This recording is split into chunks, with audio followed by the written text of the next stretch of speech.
kun ardii miidiyaa neetworkii hangafoota oduu har'aaf qabanne simbiraan geenya. Mootummaan naannoo Amaaraa ibsa naannoo Tigraayitti bana doorsisaa fi dubbii barbaacha jechuun ibse. Tajaajilli elektiriikii guutuu biyyattiitti addaan citee ture deebi'ee jira.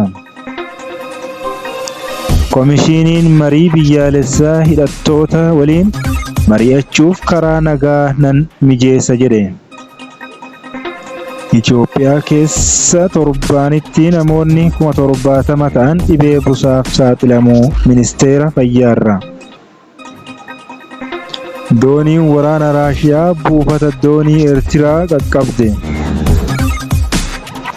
Oromiyaatti barattoonni 675,075 ol qormaata naannoo kutaa 8ffaa ni fudhatu.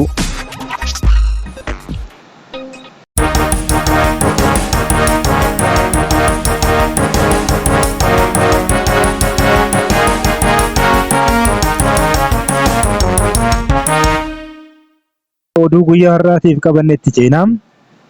Mootummaan naannoo Amaaraa ibsa naannoo Tigraayitti bana doorsisaa fi dubbii barbaacha jechuun ibse. Jalqaba torbee kana godina kibba Tigraay yeroo ammaa kana to'annoo humnoota Amaaraa jala jiru naannawa raayyaa Almaaxaatti humnoota Amaaraa fi Tigraay gidduu wal dhabdee uumamuu hordofee qaamoleen lamaan wal himachaa jiru. Bulchiinsa yeroo Tigraay ibsa bana baaseen mootummaan naannoo Amaaraa kitaaba barnootaa qopheesse irratti kaartaa maxxansee akka sirreessuu akeekkachiisuu hordofee naannoon Amaaraa deebii har'a laateen ibsa bulchiinsi yeroo Tigraay seenaa ragaa qabatamaa fi dhugaa lafarra jiru kan haaleedha jechuun komate. Muddama naannolee lamaan gidduu uumamee ilaalchisee Addis Istaandarditti yaada kan laatan hoogganaan biiroo koominikeeshinii bulchiinsa yeroo Tigraay Raadaa'ii Halofoom mootummaan naannoo Amaaraa waa'ee lafa Tigraay dubbachuuf bu'uura seeraas ta'ee mirga hin qabu jedhe.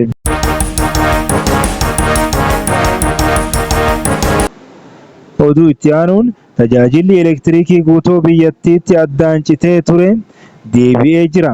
Har'a waaree booda sa'aatii dura irraa eegalee magaalaa Bahar Daarii fi naannawa isheen alatti guutuu biyyattii tajaajilli elektiriikii addaan cituu humni elektiriikaa Itoophiyaa beeksiseera. Rakkoo sisteema irratti mudateen humni elektiriikii addaan cituu kan beeksise dhaabbatichi haa ta'u malee rakkoo mudate furuuf yaalii taasifameen kutaalee biyyattii garaagaraatti deebisee qunnamsiisuu ibseera. Hanga ammaatti magaalaa Finfinnee fi naannawa ishee akkasumas magaalota tokko tokkotti tajaajilli elektiriikii deebi'ee eegaluu ibsuun kutaalee biyyattii hundatti akka deebi'uuf hojjechaa jiraachuu beeksiseera. Addis Istaandardtuu gabaase. Komishiiniin marii biyyaalessaa hidhattoota waliin mari'achuuf karaa nagaa nan mijeessa jedhe. Komishiiniin marii biyyaalessaa Itoophiyaa dhimmoota bu'uuraa biyyattii irratti marii hirmaachisaa ta'e geggeessuun waliigaltee biyyaalessaa uumuu kaayyoo jedhuun erga hundaa'ee waggaa 2 darbeera. Naannoo Tigraay bakkeewwan naannolee Oromiyaa fi Amaaraa lolli itti geggeeffamaa jiru alatti hojii namoota mari'achaa irratti hirmaatan adda baasuu hojjechuus ibseera. Komishineera Komishinii Marii Biyyaalessaa kan ta'an Piroofeesar Masfiin Arayaa turtii BBC waliin taasisaniin qaamolee hidhatanii fi marichaaf fedhii qaban nageenya isaanii eeguuf karaan nagaa akka mijatu himaniiru. Marii kanaaf garuu meeshaa waraanaa qabatanii barcuma marii irratti dhiyaachuun waan hin danda'amneef hidhannoo isaanii lafa kaa'uu qabu jedhan.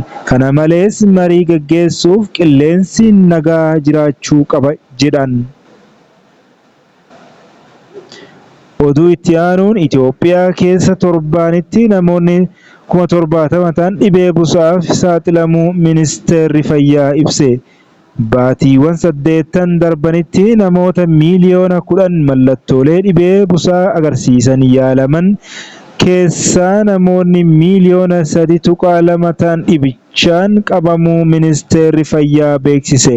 Bakka bakkatti socho'uu namootaan wal qabatee naannawa hunda dhibichi jiraachuu kan eere ministeerichi keessumaa naannolee Oromiyaa, Amaaraa, Kibba Lixaa fi Kibbatti tamsa'inni isaa olaanaadha jedheera. Itti gaafatamaan deeskii to'annoo fi ittisa busaa fi dhibeewwan ilbiisotaan daddarbanii kan ta'an Guddisaa Asaffaa yeroo ammaa torbaanitti namoonni 7,000 ta'an dhibichaaf saaxilamaa jiraachuu FBC'tti himan. Keessumaa ganna dhufuu rooba mudachuu malu hordofee tamsa'inni dhibichaa dabaluu akka danda'u hubachiisaniiru. Oduu isa biraatiin dooniin waraanaa Raashiyaa buufata doonii Eertiraa qaqqabde. Yeroo biyyoonni warra lixaa fi hidhattoonni Huutii Galaana Diimaa irratti wal gaarreeffataa jiran kanatti dooniin waraanaa humna galaanaa Raashiyaa turtii guyyoota 5f ulaa Galaana Diimaa guddoo kan taate Mitsuwaa qaqqabuun dhaga'ame. Akka addunyaatti toora dooniiwwan daldalaa irra deddeebi'an isa guddaa kan ta'e Galaana Diimaa irratti wayita humnoonni biyyoota garaagaraa bobba'anii jiranittidha. Dooniin waraanaa Raashiyaa Shaapshinkoof jedhamtu kan kana gara ulaa Galaana Eertiraa Mitsuwaa dhuftee buufatte. Yeroo dooniin waraanaa kun Eertiraa qaqqabutti ajajoota waraanaa olaanoo fi aangawoota Eertiraa dabalatee Eertiratti ambaasaadarri Raashiyaa argamaniiru. Dooniin kun waggaa 30ffaa Eertiraa fi Raashiyaan hariiroo dippiloomaasii itti jalqaban kabajuuf dhufte jedhan ministeerri beeksisaa Eertiraa Yeemaanee Gabramasqal. Oduu xumuraatiin Oromiyaatti barattoonni 675,000 ol qormaata naannoo kutaa 8ffaa ni fudhatu jedhe Biiroon Barnoota Oromiyaa. Oromiyaatti bara barnootaa kana barattoonni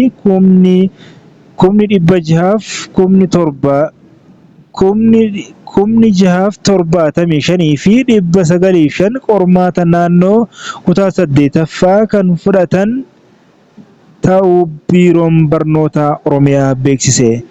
Cabiinsa barnootaa sirreessuuf gumiin tiraanisfoormeeshinii barnoota Oromiyaa hundaa'ee qulqullina barnootaa mirkaneessuuf hojiilee garaagaraa hojjechaa jiraachuu ibseera.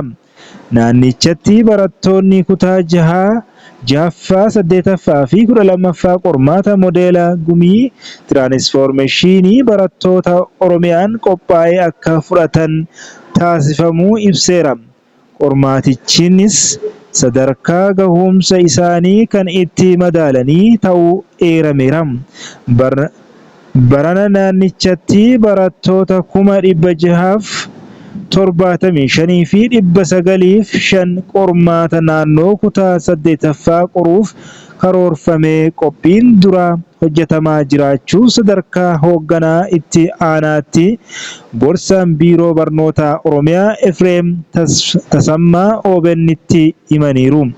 Qormaanni naannoo kutaa 8ffaa baatii caamsaa dhufuu keessa akka kennamus ibsameera. Oduun har'aaf qabanne kanumaa waan nu faana turtaniif galatooma.